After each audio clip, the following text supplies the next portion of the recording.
I've just about had it with everybody filming on their phones of a fight happening at school, whether it's on a school bus, in the hallways, in the classroom, in the cafeteria. All they want to do is just film it, post it on social media, and then they'll get lots of views. But this is very disturbing video. This happened. This happened just a day ago. This happened yesterday. Yesterday, a 6-year-old boy was beaten up by a 5th grader at a Michigan school bus. In Michigan. A warning, what you're about to see is very disturbing. And we do sympathize. Take a look. The 2-minute video is filled with yelling and profanity between a 5th grade girl and a 6-year-old boy riding a Niles school bus. Both yelling and arguing with each other, and both students can be heard calling each other names and using foul language. That is why we muted the audio. The first incident occurs after the young boy tries to swing and hit the young girl's phone out of her hand, and the girl jumps up and punches the boy 2 to 3 times. Then after continued arguing and about a minute later, the girl punches the young boy again for about 8 to 9 seconds. WSBT 22 has confirmed that there was an adult assistant on board along with the bus driver. Niles Community School Superintendent Daniel Applegate released this statement regarding the driver and the assistant, stating the district just learned this morning that another driver was on the bus assisting the first-time driver with directions and stop locations. Due to the noise throughout the bus and their focus on the route and drop-offs, the driver did not hear the argument or witness the misconduct. The bus company says the driver was on a 2-lane highway at the time of the fight. Superintendent Applegate did release an additional statement saying student safety and well-being are their top priority, adding, to that end, this Tuesday, the district's Code of Conduct Committee will convene to review this incident in detail. The disciplinary procedures that have already been implemented, including removal from the bus and school, and provide a recommendation to the board for their consideration. Multiple parents have sent messages concerned for their children's safety, some alleging the other children have had altercations with the young girl as well. Like, as a parent, it really hurt my heart, especially because, I do have nieces and nephews that do go to this school and everything. I was almost in tears because this would have never happened if now schools had literally, actually taken this seriously. Thanks for watching. Like and subscribe. Alright, that was one concerned parent. But there are some other parents that are really concerned about this. Take a look. I have to go to work. My kids have to ride this bus, but I am also sitting at work knowing that my kids are not safe. Safety. It was a word repeated many times as Niles parents gathered this morning to voice their concerns and provide a listening space for each other. Many parents echoing similar stories of their children experiencing bullying, while a few stepped up and spoke out, accusing the school district of ignoring acts of bullying and violence in Niles, forcing some to take legal action against other students in order to protect their children. Stephanie Gorman, whose children ride the bus depicted in that graphic video, says that this level of chaos is a daily occurrence. What do I do? And every single day they're getting off of the bus scared. There's a problem on the bus every single day. There's fights on the bus. There's arguing on the bus. There's every single day for the last year and a half has been an issue. Another parent who spoke out was the father of the young boy in that video. Then on Thursday night, I saw the video of my 7-year-old child being viciously beaten by a much older and larger student. I was horrified by what I saw. The school district told me there were 2 adults on the bus, a driver and a monitor. As could be seen in the video, nothing was done to stop the attack on my child. Statements put out by the school district regarding how the issue was handled are simply not true. Until I can ensure the safety of my children, they will not be attending Ballard Elementary School. In the meantime, it is my goal that no other parent or child has to deal with something like this again, and all legal options are currently on the table. While other parents came out as a warning for how bullying and violence isn't something to be taken lightly, like Catherine Greer, who lost her son Kai to suicide after experiencing severe bullying. This is what's going to happen to more and more students if Niles doesn't get a grip on this. Now, we let you know yesterday that case is going to be moving forward to the prosecutor's office for potential charges, and we also spoke to the superintendent. You can find that interview on our website, WNDU.com. In Niles, I'm Felicia Michelle. All right, Felicia, we appreciate that reporting. Thank you. Let's hear Safety. One. Safety. It's one word. Safety. I'm gonna start talking about bullying when Niles gets a grip, but they're losing that grip. Why? Because they're allowing people to videotape and post on YouTube. Hey, knuckleheads! Turn off the phone, break up the fight. There's adults busy up here, you break up the fight.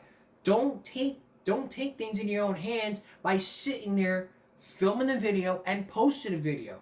Just put the phone down and break up the fight. Done. Or to simply say, hey, stop it. We're on the bus. You guys want to fight? Go take it out of the parking lot. Businessman acting like that? Hell, you didn't get the stretch I wanted. You're supposed to... Come on, go, let's go. Fight in the office, it's like, oh, there's a fight going on. But things have got to de-escalate. If we do not do something about this, now it's going to lose their grip, and they're going to get away with possible murder. Meaning get away with not teaching safety. It's in a code of conduct, but they choose not to follow it. What about the other students? We won't know. We'll never know for sure. We are going to hear more from the parents a bit later in the broadcast. But we have a new investigation, which we have not done in a while. This new investigation is going to be looking into music, like we did on the season premiere. But it's not Jason Aldean this time. Nope, it's something different. We'll have that story for you after the break. When we come back, stay with us. All right. I want you to do. We're gonna do something different here. We're gonna play a game. I want you to listen to this beat, to two versions of this beat, and before I play this, I want you to know that I learned this before I started this investigation. So, take a listen here.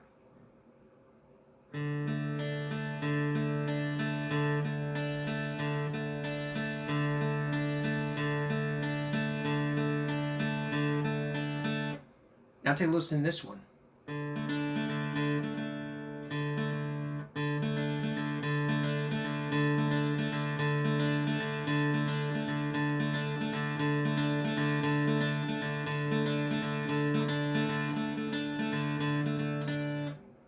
You get the picture here?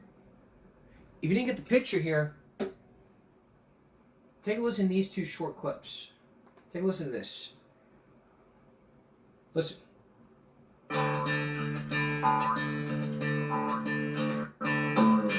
Hey, it's Franklin. This ain't Texas.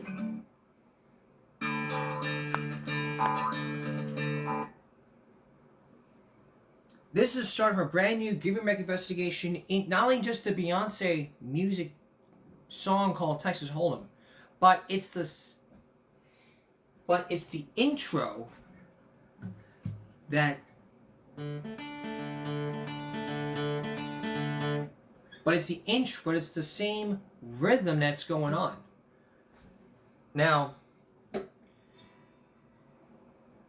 we're looking into why a radio station was not playing it and whether Beyonce stole that rhythm from the Franklin theme song. As I just played to you earlier, a lot of people are going on TikTok and claiming that Beyonce stole the song from Franklin. We're gonna hear also from the guy who wrote the theme song for Franklin, and tell us his side about whether she should have wrote it and whether this should be legal action.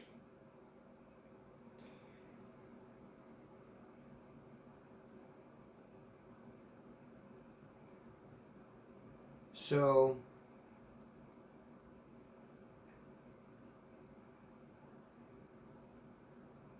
let's start with the question, because it's blowing on TikTok. Take a look at this clip. A song for her new country record. Guys, I just sent Beyonce a song for her new country record. Think she's gonna cut it. Right on. Let's hear it. Send it.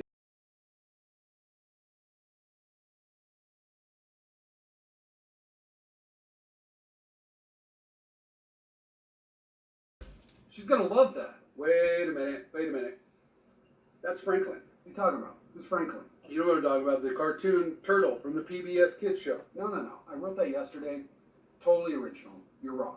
No way, dude. You just don't want him to get any credit and get his song cut. You're jealous. Tell me, guys, it's Franklin. Listen. Hey, it's Franklin.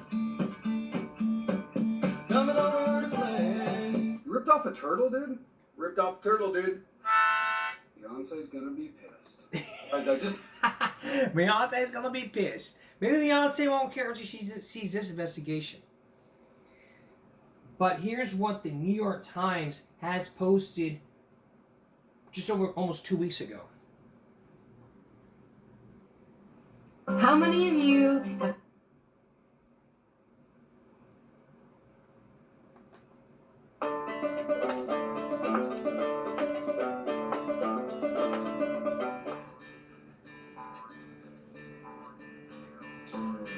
Hey, it's Franklin.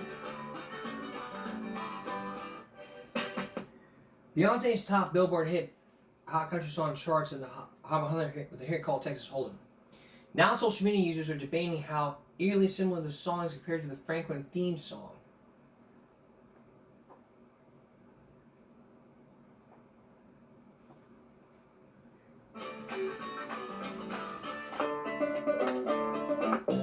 And comments are just looking at this. I mean, this is back in February, almost a month ago. Texas Hold'em beat is a sample from the cartoon Franklin. Another. So Beyonce's Texas Hold'em sounds a lot like the Franklin theme song. Pretty close. I was surprised, though to me it's more blues with a hint of gospel than a country sound. Okay? Children's cartoon based on the book series and starting from Franklin Turtle Land from 1997 to 2004.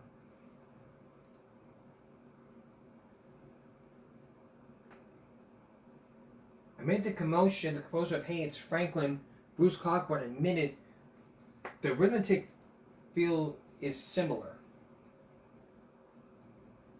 But otherwise, he praised Queen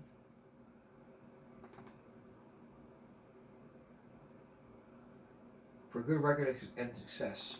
I mean, this is what all the fuss is about. So, what's the big deal about this song? I mean, if you're doing a cover, you at least gotta give credit. But the question is, did Beyonce give credit to Franklin? And is she about to face legal action? Well, if you were to talk to some attorneys, they may tell you that it may not be different. But let's hear now from Country Beat Daily.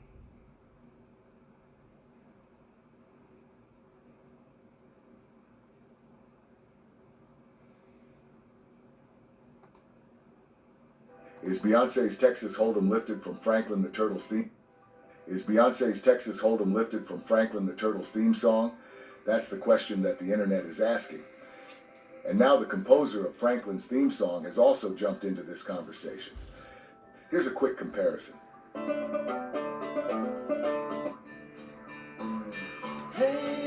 Beyonce teased the song on Super Bowl saying that she is ready to break the internet.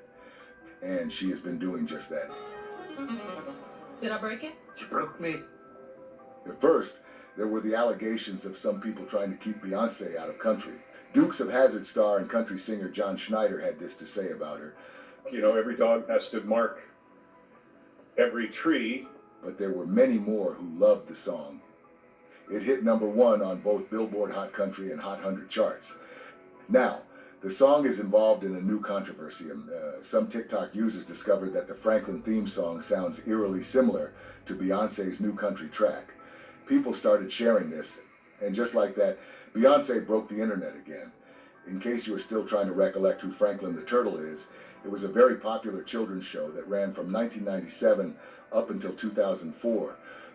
One Twitter user wrote, "I just heard on the radio a comparison of Beyonce's Texas Hold'em song and the theme song from the Franklin the Turtle cartoon. Her or her producers owe the turtle like $25 million for ripping them off. I'm a fan of hers, but wow, this was blatant." And there were many more who felt the same way. But guess what? The people at People managed to find the composer of Franklin's theme song and get his take on this matter. Bruce, a Canadian singer-songwriter, has written more than 350 songs on 34 albums, of which 22 have received a Canadian Gold or Platinum certification as of 2018. He said, "I think Beyonce's Texas Hold'em is a good record. Unfortunately, I can't claim to have had any part in writing it. The rhythmic feel is similar to my theme song for the Franklin TV series, but to my ears, that's where the similarity stops. Texas Hold'em is her song, and I wish her success with it. So, that settles it. I guess there is no further controversy here, no lawsuits, no settlements for anyone seeking more drama. But don't be surprised if Beyonce and her country music journey breaks the internet again. Let us know your thoughts on her country songs and comments. And please... Let's look at the comments here, because a lot of people are saying, Bruce was Beyonce, he sent $7 million, check said. Here's hers just sped up. I knew it started feeling like, I thought she was doing a cover. Go to 155 for an answer. Yes, it is. Yes, I think so. It's a stunt. I love that cartoon. Her visuals too are inspired by Prince's Love Sexy era. The idea of patented anything sucks. If no one can do it better, then they should be able to. This is a generation for not wanting black women to succeed in country music. Seems like it. Look, I love country music. I love it with all my heart. I love country music. I mean, we had the first black man to play country music. We had Charlie Pride. Then we also had Neil McCoy. There was also, what's his name, that did a cover of George Jones's, what was it? The Grand Tour. Then there was Darius Rucker. There was Darius Rucker, just to name a few. Darius Rucker. I mean, are we going to put racist country back on the map? Absolutely not. Anybody can play some country music, whether you're white, you're Hispanic, you're Caucasian, you're Hispanic, you're African American, you're Asian. It doesn't matter. You are who you are. Okay? Race has nothing to do with it.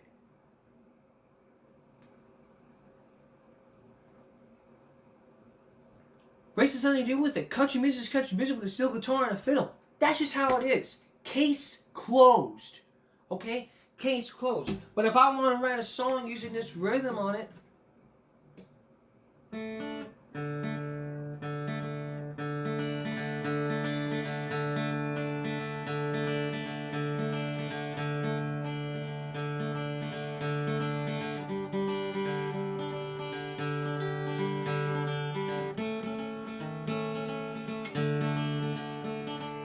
what's she gonna do? Sue me? Kick me in the groin? I don't care what she does. I mean, it's the rhythm. I mean, if you're gonna make a tribute to Franklin, okay. But if you're stealing other people's music, then copyright claims. If I missed something, let me know in the comments section. So yeah, case closed. There ain't no need for people to be sitting up here and to realizing what the hell's going on. I think we do believe that. I think we can believe what's going on here. So that's out of the picture right now. There's more controversy in that Nile fight that happened on a school bus. Coming up, we're going to hear more from the parents, and then we're going to see what the school district has to say, including the superintendent. Please stay with us. Earlier, we showed you a cell phone video of a fight that happened on a Niles school bus in Michigan. And we also heard from parents with similar stories and why the school district needs to be held accountable. Now there's more controversy happening with more parents chiming in and telling more of their stories. Here's Natasha Castle. If I knew about all this bullying in Niles School District, I promise I would not send my kids there. On Wednesday, parents gathered at Riverfront Park in Niles to rally and speak about the amount of bullying incidents that have been foreshadowed. I would say we don't necessarily communicate all discipline that occurs, This comes a day after Niles Community School Superintendent Dr. Dan Applegate addressed the viral video and the disciplinary actions that are taking place. The father of the young boy in the video was at the rally, and he shared he was never notified by the school when it happened. Then on Thursday night, I saw the video of my 7-year-old child being viciously beaten by a much older and larger student. I was horrified by what I saw. The school district told me There were 2 adults on the bus, a driver and a monitor. And as could be seen in the video, nothing was done to stop the attack on my child. Statements put out by the school district regarding how the issue was handled are simply not true. Until I can ensure the safety of my children, they will not be attending Ballard Elementary School. In the meantime, it is my goal that no other parent or child has to deal with something like this again, and all legal options are currently on the table. One mother shared a similar incident that happened to her daughter involving the same 5th grade girl in the video. Before this incident happened with his son, my daughter was assaulted by this same girl. I had to press charges on an 11-year-old.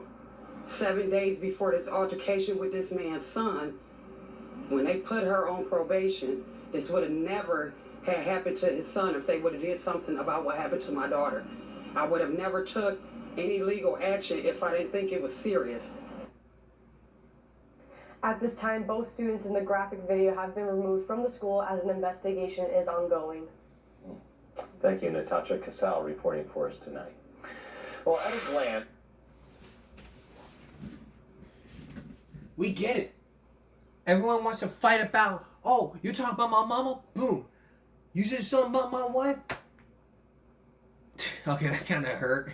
You said something about my mama? You want to talk about my wife? It's how it is. We get it. There's no way to me.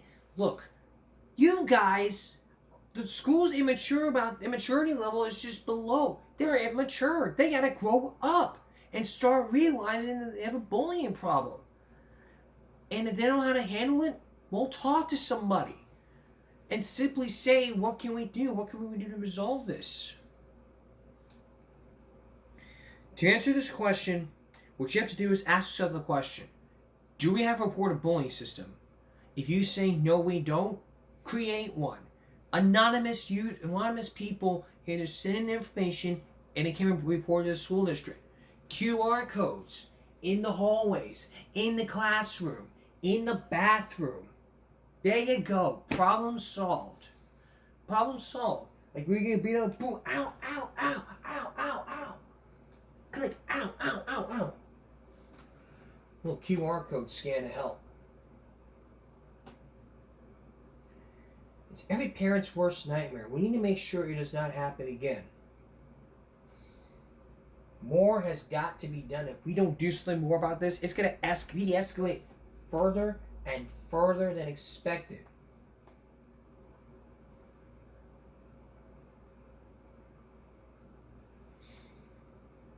And it seems that nobody wants to take bullying very seriously.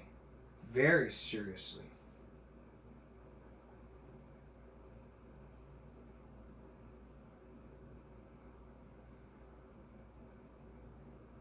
I don't want to see I really don't want to see people fighting about what's going on in the system or this and that and the other. There is no this and that and the other. You knew what you did was wrong.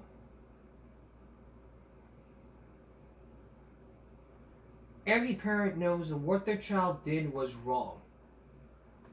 And they had to pay the price for it. Disciplinary action needs to be taken.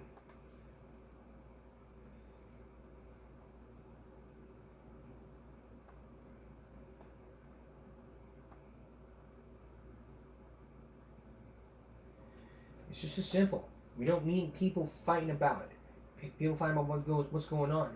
If there's a fight going on, you need to talk to somebody. We have counselors, superintendents, but no, they want to solve problems with their fists. We blame TV. And we also blame parents not teaching their kids right from wrong.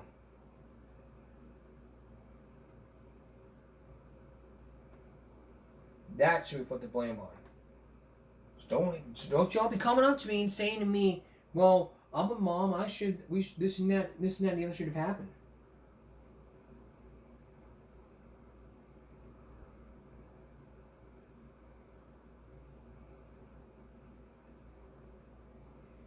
Of course this and the other should have happened.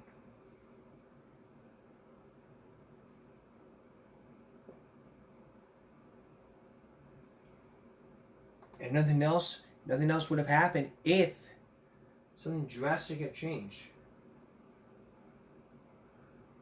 But more things have got to change than meets the eye.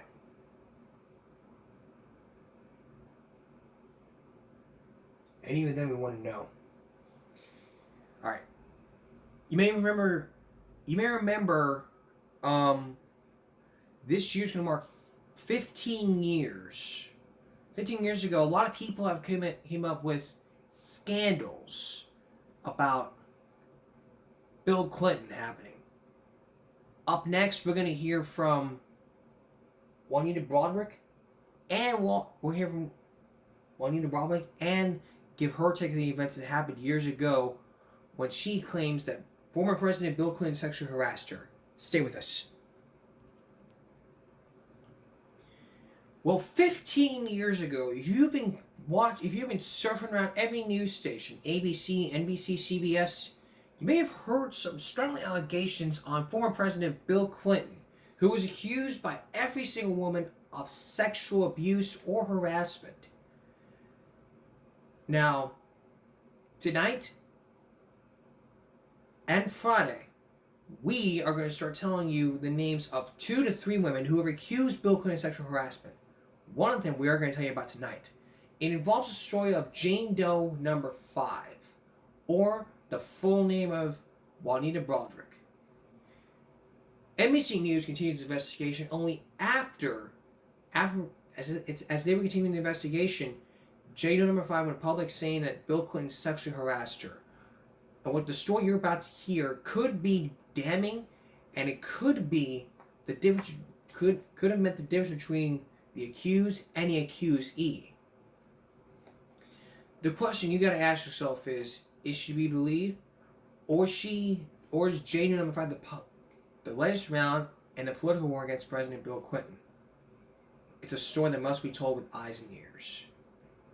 Here's Lisa Myers. It's important to me to tell what happened.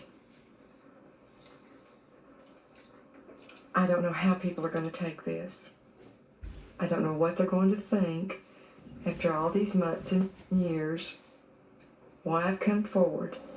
Jane Doe number 5 is 56-year-old Juanita Broaddrick, a successful businesswoman who's been the subject of intense political and media speculation. Rumors about Broaddrick's story have been floating around Arkansas and Washington for years, known to both Clinton haters and supporters. Broaddrick was pulled into the Paula Jones case, met with investigators for the House Judiciary Committee, and was interviewed by Ken Starr's investigators. And though what she told Starr remained sealed, it was seen by 40 members of Congress before the impeachment vote in the House. Later, House Republican Whip Tom DeLay publicly urged senators to find out what Jane Doe number 5 had to say before deciding the fate of the president. As the whispers about her grew, Broaddrick found herself hounded by the media, and she says the subject of gossip and half-truths on the internet and in the tabloids. All these stories are floating around.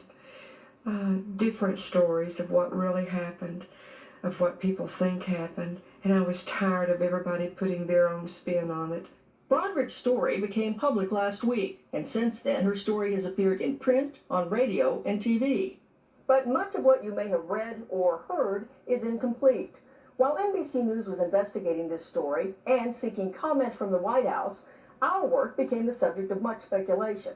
Tonight you'll see what we were able to learn, and you'll hear from Juanita Broaddrick herself, a woman who remained silent for 2 decades and who admits she has lied under oath about this story in the past, but now says she wants to tell the truth.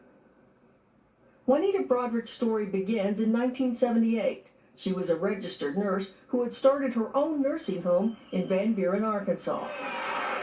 Bill Clinton was the state attorney general who was running for governor. I believe that people expect me to be ready to be governor if I'm elected. I thought he was just something that was really going to be good for Arkansas. I thought he was a very charismatic man that had bright ideas for our state. And I just really liked him. Broaddrick, whose married name at the time was Juanita Hickey, says she was so impressed with Clinton she volunteered to hand out bumper stickers and signs, her first and only political campaign. Broaddrick says she met Clinton for the first time when he made a campaign stop at her nursing home in the spring of 1978, when these pictures were taken. While he was there visiting, he said, if you're ever in the Little Rock area, please drop by our campaign office. And he said, well, be sure and call me when you come in. Call down to the campaign office. Broderick says not long after that conversation, she did go to Little Rock for a nursing home meeting held at the Camelot Hotel, now the Doubletree. She says she checked into the hotel and the next morning called Clinton campaign headquarters. She says she was told Clinton was at his apartment and to call him there. I did call and ask him if he was going to be in the headquarters that day, and he said no, that he didn't plan to be there. He says, why don't I just meet you for coffee in the Camelot coffee shop? But Broderick says Clinton called later. She thinks it was around 9 in the morning and asked if they could meet in her hotel room because there were reporters in the coffee shop. Did you think his interest in you at the time was personal or professional? I thought it was professional. Completely. So you thought this was going to be a business meeting? Yes, I did. Yes, I really did. Did you have any qualms at all about him coming to the room? I was a little bit uneasy, but I felt a real friendship toward this man, and I didn't really feel any danger in him coming to my room. And I sort of ushered us over to the coffee. I had coffee sitting on a little table over there by the window. And it was a real pretty window view that looked down at the river. And he came around me and sort of put his arm over my shoulder to point to this little building and said that he was real interested, if he became governor, to restore that little building. And then all of a sudden, he turned me around and started kissing me. And that was a real shock. What did you do? I first pushed him away. I just told him no. Please don't do that. And I forget, it's been 21 years, Lisa, and I forget exactly what he was saying. It seems like he was making statements that would relate to, well, did you not know why I was coming up here? And I told him at the time, I said, I'm married, and I have other things going on in my life, and this is something that I'm not interested in. Had you, that morning, or any other time, given him any reason to believe you might be receptive? No. None. None whatsoever. Then what happens? Then he tries to kiss me again. And the second time he tries to kiss me, he starts biting on my lip. Just a minute. He starts to bite on my top lip, and I try to pull away from him. And then he forces me down on the bed. And I just was very frightened. And I tried to get away from him, and I told him no. And I didn't want this to happen. But he wouldn't listen to me. Did you resist? Did you tell him to stop? Yes, I told him, please don't. He was such a different person at that moment. He was just a vicious, awful person. You said there was a point at which you stopped resisting. Yeah. Why? It was a real panicky situation. And I was even to the point where I was getting very noisy, yelling, and to please stop. But that's when he would press down on my right shoulder, and he would bite on my lip. Broderick also says the waist of her skirt and her pantyhose were torn. When everything was over with, he got up and straightened himself, and I was crying at the moment. And he walks to the door and calmly puts on his sunglasses. And before he goes out the door, he says, you better get some ice on that. And then he turned and went out the door. On your lip? Yeah. She estimates Clinton was in her room less than 30 minutes.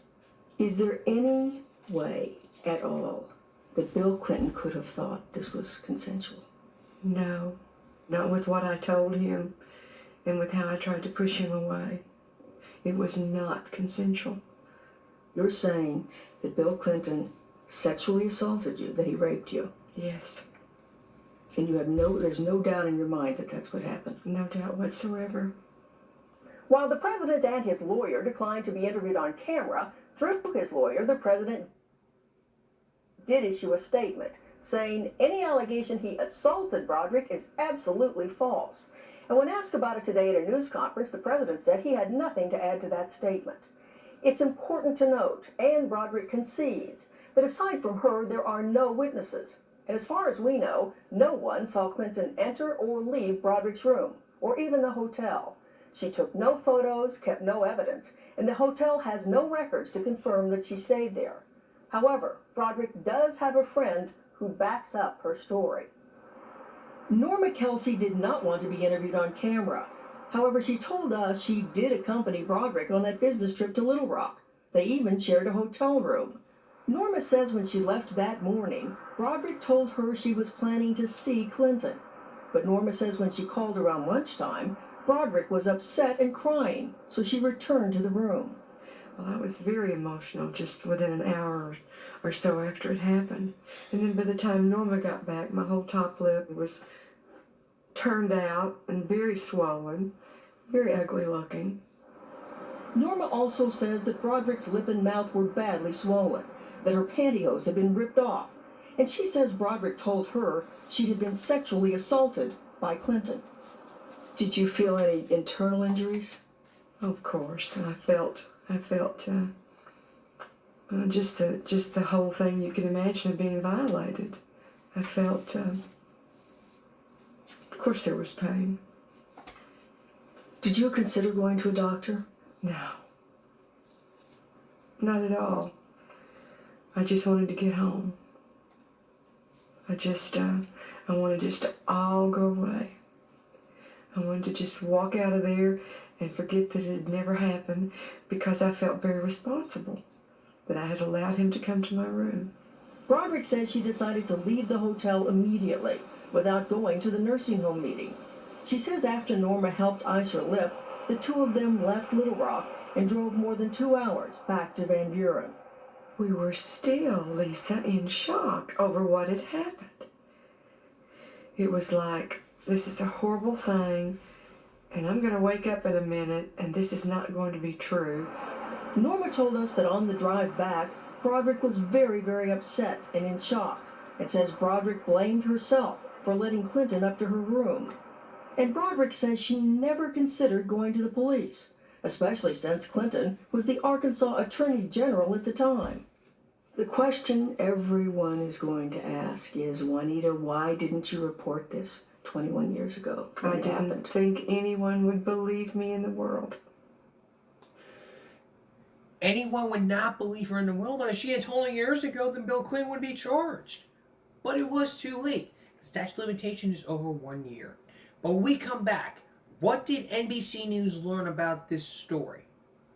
And those allegations. Don't go away. We turn on to our story. How did Juanita Broderick turn out to be Jane Doe number 5? After all the allegations that happened back in Arkansas years ago. Why didn't she report this years ago? How did her story change? And why is she going public now? Maybe you agree with her, maybe you don't. But until you hear more of those allegations, it's best to watch. Once again, here's Lisa Myers. Did you tell your husband when you got home? No, my husband never knew. Juanita Broderick says at the time of the alleged sexual assault, her marriage was on the rocks.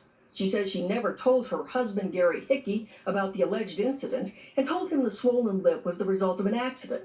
Hickey tells NBC News he doesn't recall either the injury or her explanation. At the time, she was having an affair with the man who would become her second husband, David Broderick, to whom she's been married 18 years. She says she saw David and told him what happened soon after she returned home. Did she have any visible injuries? Yes. Her top lip was black. As best you can remember, what did she tell you? I don't remember the words, but that she had been raped by Bill Clinton. Other than her lip, do you remember whether she had any other injuries? Just mentally. She was just bad shape. Broderick also says her affair with David made her even more reluctant to report the incident. I just don't think I would have been a real honorable woman back in the 70s to have been married and been having this affair. I just don't think anyone would have believed me. So who else did Broderick talk to? 3 of her friends tell NBC News she told them about the alleged incident at the time. Susan Lewis. It was very traumatic for her. Louise Ma. Did you urge her to report it? No. Why not? Because women were made victims at that time. It was always the woman's fault. And Jean Darden, the sister of Norma Kelsey, the woman who says she saw Juanita at the hotel. Both admit they have a serious reason not to like Bill Clinton. In 1981, as governor, Clinton commuted the life sentence of their father's killer, making him eligible for parole. The stories her friends tell from 20 years ago are consistent, and Broderick herself says she recalls many details. For instance, the outfit she was wearing, the hotel room furnishings, and the time of year, spring. However, there is one important thing she does not remember: when the alleged incident happened. Not the date, not even the month. Some people would say, how can you not remember the specific date of an event as traumatic as this? I really don't have an answer for that, except I remember the approximate time of the year, and I probably should remember that date, although it's something that I wanted to forget. So NBC News tried to figure out the date of the alleged assault. Broderick gave us access to all the business and personal records she says she could find. We also checked public records, nursing home records, and convention schedules. And indeed, there was a nursing home meeting at the Camelot Hotel in Little Rock on April 25th, 1978. Further, state records show Broderick got credit for a nursing home seminar that was held that day, April 25th. So was Bill Clinton even in Little Rock on April 25th, 1978? Despite our repeated requests, the White House would not answer that question and declined to release any information about his schedule. So we checked 45 Arkansas newspapers and talked to a dozen former Clinton staffers. We found no evidence that Clinton had any public appearances on the morning in question. Articles in Arkansas newspapers suggest he was in Little Rock that day. And remember the little building Broderick says Clinton pointed to just before the alleged assault in the hotel room? We checked that too, and in fact the Pulaski County Jail was visible from rooms facing the river. It has since been demolished. But what happened after the alleged assault? It turns out just 3 weeks later, Broderick actually attended a Clinton fundraiser with her first husband. Some people would wonder why you would go to a fundraiser for someone who you say sexually assaulted you. Couldn't you have said you were sick or gotten out of it? I think I was still in denial that time exactly what had happened to me. And I still felt very guilty at that time, that it was my fault. By letting him come to the room, I had given him the wrong idea, and just shut up and accept your punishment and don't ever do it again. Broderick also told us Clinton called her a half-dozen times at the nursing home. She says he got through once and asked her when she was coming back to Little Rock. Her response, she says, "I'm not." Then in 1979, a year after the alleged assault, Broderick was named by Clinton to a non-paying position on a state advisory board. Did you have reservations, though, about accepting any appointment by Governor Clinton? Yes, but I had more or less said to the association that I would do this before I knew that it was actually a governor appointing job. When I agreed to do this, I had no idea it was an appointment. Over the years, Broderick says she had business dealings with the governor's office, but not Clinton personally.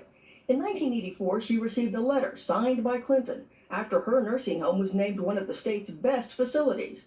At the bottom, a handwritten note that says, "I admire you very much." A routine political thank you? She interprets it as a thank you for her silence. In 1990, Clinton honored one of the patients at the nursing home. but Broderick says she wasn't there and didn't learn of the visit until after the fact. Broderick says she had no face-to-face contact with Clinton until 1991, when she attended a meeting in Little Rock with 2 friends. They all say it was a nursing home meeting, but none can remember the date, nor do they have any records, so we can't confirm it.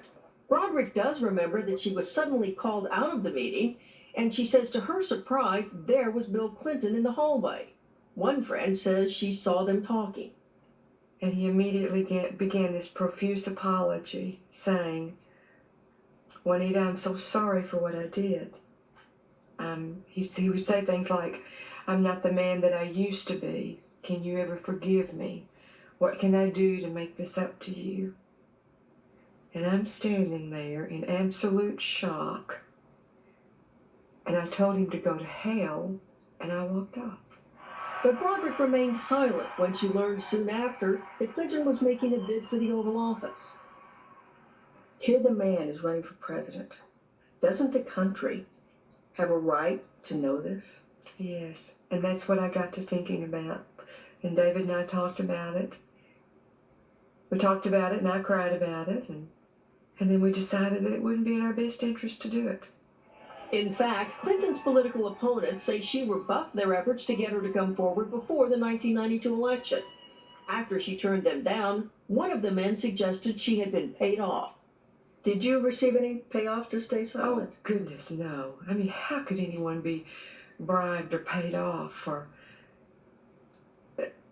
something that, to not say anything about something that horrible? Did Bill Clinton or anyone near him ever threaten you, try to intimidate you, do anything to keep you silent? No.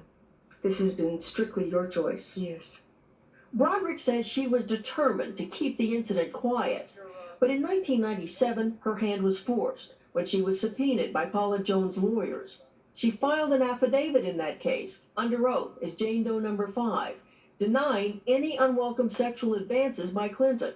She said these allegations are untrue, and there is no truth to the rumors. I didn't want to be forced to testify about the most horrific event of my life. I didn't want to go through it again. She later told the same story, denying the assault, in a sworn deposition in the Jones case. Last March, another woman comes forward, Kathleen Willey, accuses the president of unwanted sexual advances. Why didn't you come forward? I seriously considered it then. I would get up sometimes in the morning and I would think, it's the thing to do, I'm going to do it. Then by nighttime I'd think, that can bring no good whatsoever to my life. And I'm sorry for these women. I'm sorry for what they went through. But I just wasn't brave enough to do it. There's nothing else to say. But she changed her mind and changed her story when independent counsel Ken Starr's office approached her last April, investigating wrongdoing in the Jones case. Broderick says she feared lying to a federal grand jury, and once Starr granted her immunity from prosecution for perjury, she agreed to come forward with details of her allegations against Clinton. But Starr did not pursue the allegations further because he was investigating obstruction of justice charges against the president. Broderick never alleged any obstruction, said the president never urged her to lie. Finally, after months of contact with us, Broderick decided to speak to NBC News on January 20th, in the middle of the Senate impeachment trial. Why now, Juanita? I just couldn't hold it in any longer. I didn't want granddaughters and nieces, when they're 21 years old, to turn to me and say, "Why didn't you tell what this man did to you?" We repeatedly asked the White House what it knew about Juanita Broderick, about her character or possible motivation. We got no response. We checked with local and federal law enforcement officials, who told us she's a solid citizen with no criminal record, and that they take her allegations seriously. Broderick knows that some people have suggested her injuries 21 years ago were inflicted not by Clinton, but by her first husband, Gary Hickey. Divorce papers obtained by NBC News show that 1 year after the alleged assault by Clinton, Juanita and Hickey had an altercation. She says Hickey struck her in the mouth. He told NBC News it was an accident. Broderick says that is the only time her husband hit her, and there are no records of an earlier incident. Could Broderick have a financial motive? Is she hoping to cash in? She says she and her husband are financially comfortable, have turned down an offer to tell her story for money, and have no plans for anything else. No book deal? No book deal. No Absolutely lawsuit? not. I have no desire to sue Bill Clinton. I have no desire to write a book. Finally, did Broderick have any other motivation for going public now with her allegations? Were politics behind the decision? Broderick's personal attorney is a Republican state senator in Arkansas, but he says he did not know she decided to go public until after she agreed to talk to NBC.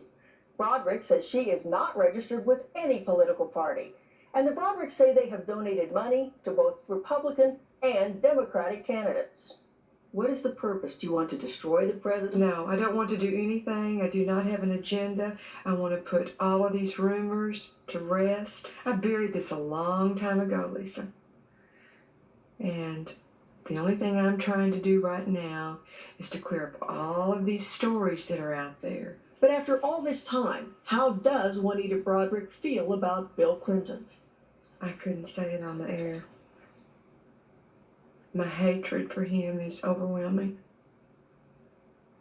Overwhelming enough to invent a story, to distort a memory, all to destroy a presidency? Absolutely not, she says. 20 years after it happened, having never reported it to authorities, after signing an affidavit denying anything ever happened, you now come forward. Can you understand how skeptical people may be? Certainly I can. But I was also afraid of what would happen to me if I came forward. I was afraid that I would be destroyed like so many of the other women have been. Do you understand the enormity of what you're saying to him and to you? Yes, I do. It's been a hard, long, uphill battle to make these statements. But I feel like I have to. I feel like I have to make these statements now. So now there is a face, a voice, a name for Jane Doe number 5. Her story, just the rumor of it, has influenced politics and journalism, opened up her own life to public scrutiny, and cast yet another shadow over the president, who denies the charge. In the end, the questions remain. Was it sexual assault? Could it have been consensual sex? Did anything happen at all? We may never know, and that may be the unsatisfying ending to the story of Jane Doe number 5. What won't end is the debate over whether Juanita Broderick's story is true, whether it has any political relevance, and whether the media, including NBC News, should have reported it. Much more on that, including viewer comments, later tonight on Hockenberry on MSNBC and on the internet at msnbc.com. Wow. All right. We'll be right back. Here's a Wild Bear question for you. Could you reenact this dance?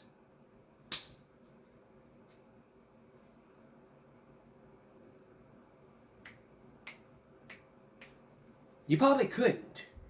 If you don't know what I'm talking about, if you watched Spider-Man 3 back in 2007, it showed a clip of Tobey Maguire doing the emo Peter dance. Tonight's Viral Break is going to be all about one kid all about these reenactments of that emo Peter dance. And one kid mastered it perfectly, which he's up first. Watch.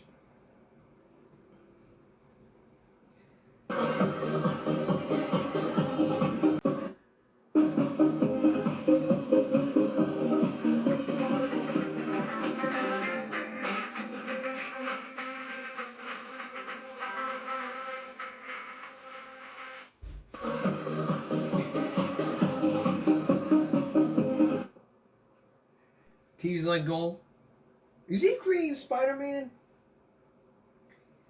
And then these other YouTube shorts that reenacts the dance. Let's take a look at this one. Contessa Netting.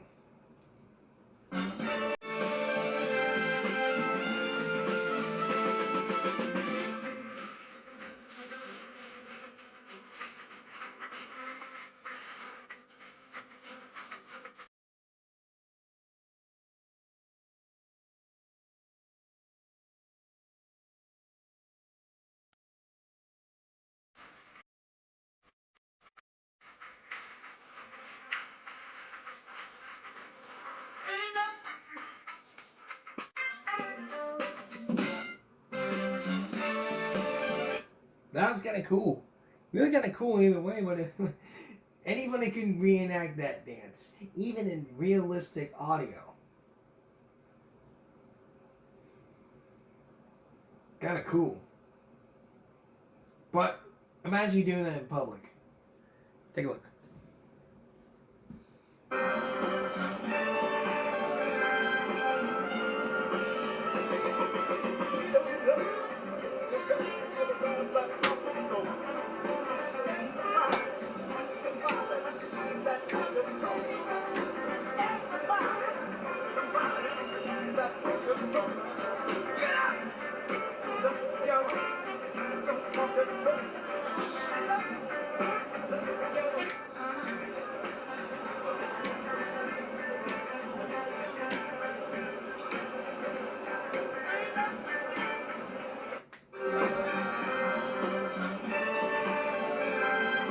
Kind of cool.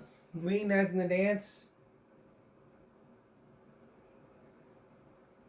Trying to look at the commentary from the movie. Just little snippets of it. Wix is your platform to perform on. Spider-Man used to make me feel. Well, not the whole movie. We're going to look at a portion of.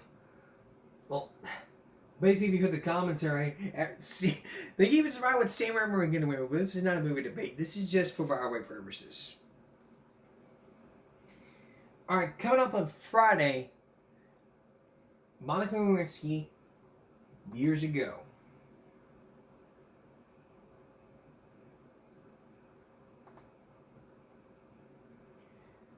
But first things first, here's a preview of what I'm going to have for you coming up next week.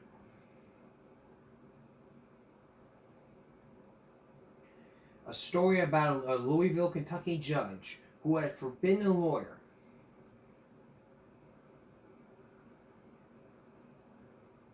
talk to a client about the documents. They don't contain military secrets. It contains tobacco secrets.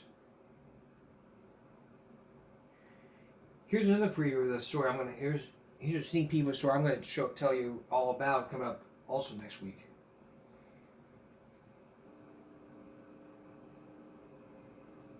The story of Dr. Jeffrey Wigand.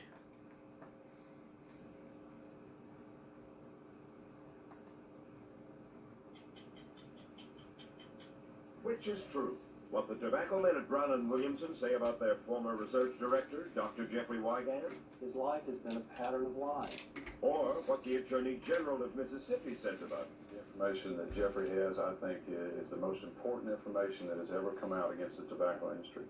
Tonight, Jeffrey Wigand, the scientist whose insistence on defying his former employer has led him to tell what he believes to be the truth about cigarettes.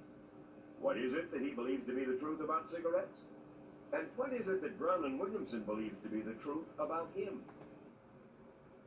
That story coming up next week. That's it. That's getting ready for this Wednesday going to Thursday. I said we're going to be off for Throwback for tomorrow for Throwback Thursday, but I changed my mind. We'll see you again with Throwback Thursday with a great story all about reading, writing, and reading right. One school in Houston.